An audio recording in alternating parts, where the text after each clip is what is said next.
As a professional gamer, do you want to relive your glorious moments of victory in your games? With MSI Claw, you can easily take screenshots and record videos while playing. Just follow these simple steps.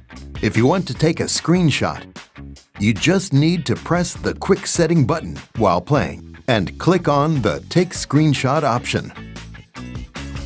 But here's a tip for you. If you've already enabled the combination key feature in gamepad mode within control mode, you can just press M1 or M2 and then the A button in the game, and you'll get a quick screenshot. Similarly, if you think taking photos is not enough and you want to record your amazing game performance with videos, you can also press the quick setting button while playing and click on the Record Screen option. A recording bar will appear in the upper right corner, showing the duration of your recording. If you want to pause the recording, just click on the pause icon in the bar.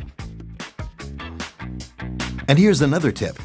If you've enabled the combination key feature in gamepad mode within control mode, you can just press M1 or M2 and then the Y button in the game to start recording your screen.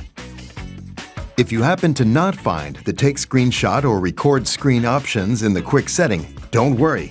You just need to press the MSI Center M button, click on Quick Setting Editor, and click on the plus sign to add Record Screen and Take Screenshot to the options. Then, click on the Quick Setting button and select Record Screen. Now, you can take screenshots and record videos while playing games. If you want to view all the memorable times, just press the MSI Center M button, click Setting, choose Media Gallery, and you can find all your glorious photos and videos.